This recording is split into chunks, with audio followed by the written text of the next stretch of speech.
The Lord be with you. And with your spirit. A reading from the Holy Gospel according to Matthew. Glory to you, O Lord. When Jesus was born in Bethlehem of Judea in the days of King Herod, behold, Magi from the east arrived in Jerusalem, saying, "Where is the newborn King of the Jews? We saw his star at its rising, and have come to do him homage." When King Herod heard this, he was greatly troubled, and all Jerusalem with him. Assembling all the chief priests and the scribes of the people, Herod inquired of them where the Messiah was to be born. They said to him, "In Bethlehem of Judea, for thus it has been written through the prophet, and you, Bethlehem, land of Judah, are by no means least among the rulers of Judah, since from you shall come a ruler, who is to shepherd my people Israel." Then Herod called the Magi secretly, and ascertained from them the time of the star's appearance. He sent them to Bethlehem and said, "Go and search diligently for the child. When you have found him, bring me word, that I too may go and do him homage." After their audience with the king, the Magi set out, and behold, the star that they have seen at its rising preceded them, until it came and stopped over the place where the child was. They were overjoyed in seeing the star, and on entering the house, they saw the child with Mary his mother. The Magi prostrated themselves and did him homage. Then they opened their treasures and offered him gifts of gold, frankincense, and myrrh. And having been warned in a dream not to return to Herod, the Magi departed for their country by another way. My dear brothers and sisters, the Gospel of the Lord. Praise to you, Lord Jesus Christ. Please be seated. Tayo po ngayon ay nasa ikasyam at huling araw na ng ating pagnunubin at misa sa karangalan ng Santo Rosario ng Manawag. So maaari ang iba, ito ng huling araw na inyong pagpunta at bukas tayo'y magdidiwang ng isang marangal na misa sapagkat bukas ay fiesta. Malaman ko nga, sino ba dito nakakumpleto na ng nubina? Wala, mga tigang Manawag, wala. No? O baka siguro sa hapon. No? O sino yung mga ngayon lang araw na pumunta? Yung mga iba, multo. Saan kayo galing na lupalo? Kung tayo may nakabuo o hindi, walang kaso sa Diyos yun. Sapagkat sa Diyos, walang nauuna, walang nahuhuli. Importante yung ngayon. Ano ang estado nyo ngayon? Maaring taon-taon tayo bumibisita, tayo dumadalaw mula sa iba't ibang lupalop, nagkukrus ang ating landas. Di man tayo magkakakilala, ngunit bumubuo tayo ngayon ng isang komunidad na nagdiriwang, sumasamba. Isang komunidad tulad ngayon na magkakapatid na nakatingin sa isang Diyos na ating Ama at gayon din sa isang ating Ina at sa ating kapatid na si Jesus. Di po ba'y ngayon hindi lang coincidence but isang oras o isang pagkakataong punong-puno ng grasya. All our roads cross today, maybe for a special purpose, and maybe to worship and give praise to God.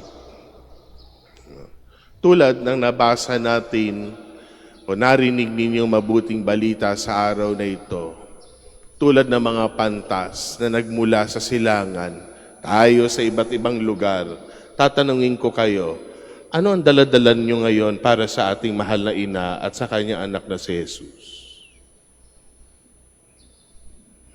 Ano ang daladala ninyo? Nga. Wala po. Nandito lang po kami para magpasalamat. Yun ang hinahanap natin.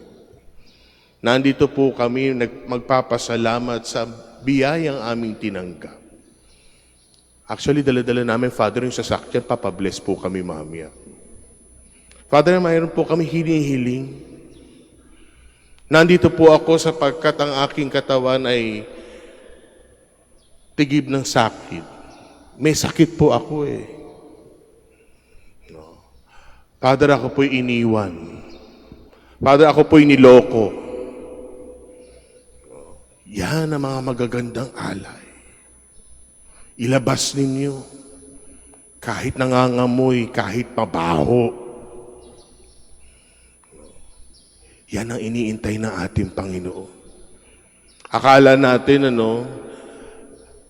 ang alay lang na dapat sa Panginoon ay frankincense, gold and myrrh.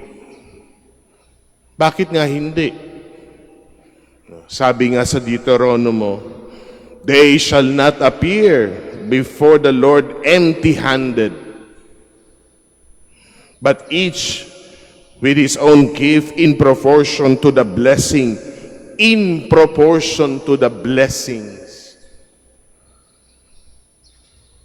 Kaya nga marapat lang, tayo mag-alay ng ginto ng ating yaman sapagkat labis-labis, tigib-tigib ang biyayang inyo nare-receive sa ating Panginoon. Pero kung wala, wala naman talaga, hindi makipipigay ng Panginoon. At minsan nakala natin, yun lang talaga mahusay na alay. Pero tandaan natin, hindi natutuwa ang Diyos, no? Sa yaman ng mundong ito lamang. Ang tanging yaman ng mundong ito ay walang iba, kundi tayo,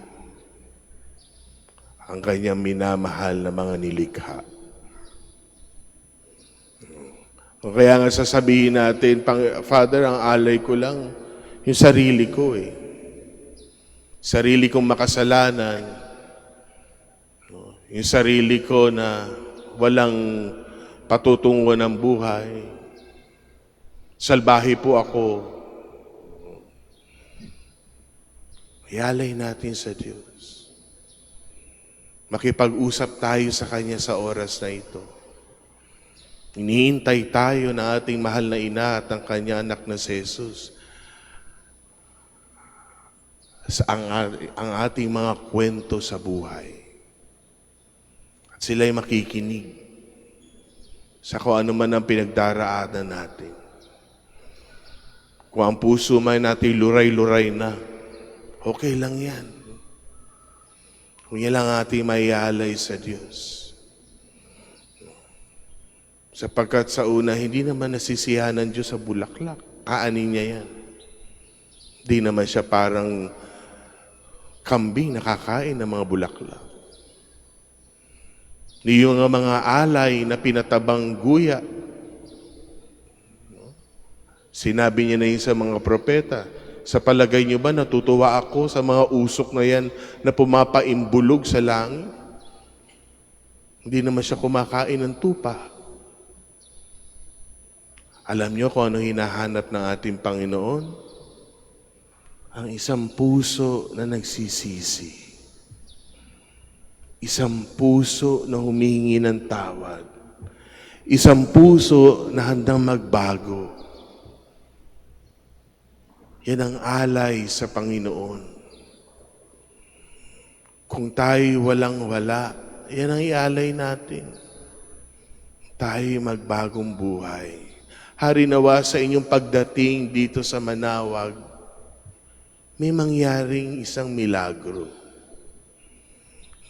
may mangyaring isang mabuting bagay sa ating buhay. At ano kaya yun? Maging mabuti.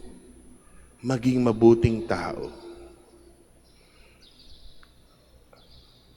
Na sa pag-uwi ninyo sa inyong pamilya, sa munting mundo na inyong ginagalawan, meron din kayo maiaalay sa mga taong inyong iniwan.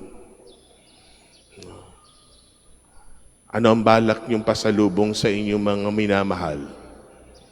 Tubig, putong kalasyaw, no? Chiko, mangga, ano yun ang iniisip nyo ngayon no? Bakit hindi kayo umuwi sa inyong tahanan na may bagong kayo? Isang taong marunong magpatawad, humingi ng tawad, isang taong nagdadala ng kapayapaan. Alam nyo, malalaman ninyo no, kung halimbawa nawawala na yung Diyos sa inyong buhay. Kapag yung mga tao, iniiwasan na kayo. No. Sapagkat ang dakilang presensya ng Diyos, parang magnet yan. Hinahatak ang tao. And they move towards unity. Pero kapag ikaw ay nandoon, parang nahahawing ilog, nawawala lahat. Mag-isip-isip ka na. Mukhang nawawala na yung presensya ng Diyos sa atin. Kaya nga mga kapatid, sa oras na ito, gamitin natin. Tayo magbagong loob. Kwento natin mga pinagdaanan sa ating mahal na ina at kay Jesus. Pangit man o maganda, boring man o hindi, ang importante tayo makipag-ugnayan, makipag-usap. At makikita natin, ilalahad sa atin ng Diyos ang makabubuti sa atin. Na kung saan ibabalik sa atin yung buhay pagmamahal, yung buhay pagtitiis, yung buhay ng pangunawa, pagiging pasensyoso, buhay na tulad ng kay Maria at kay Jesus. At sa oras na narinig natin ang boses at tinig na iyon, na kung saan tayo inaakay sa isang matuwid na buhay, huwag na tayo magmatigas. Sundin natin ang kanilang payo. Sundin ang utos ng Diyos. Sapagkat ang tanging niloloob, nilalaman ng puso ng Diyos sa bawat isa sa atin ay walang iba kundi ang ating kabutihan, ang ating tunay na kaligayahan. Nahari nawa sa pagbalik natin sa mga bawat mundong ating ginagalawan, maihatid natin hindi yung products ng lugar na ito, bagkus yung produkto ng pakipag-ugnayan ninyo kay Maria at kay Jesus. At ano yun? Yung mabuting balita. At ano yung mabuting balita? Na indeed, ang Diyos ay buhay, tunay na gumagalaw, tunay na nagpapabanal sa bawat isa sa atin.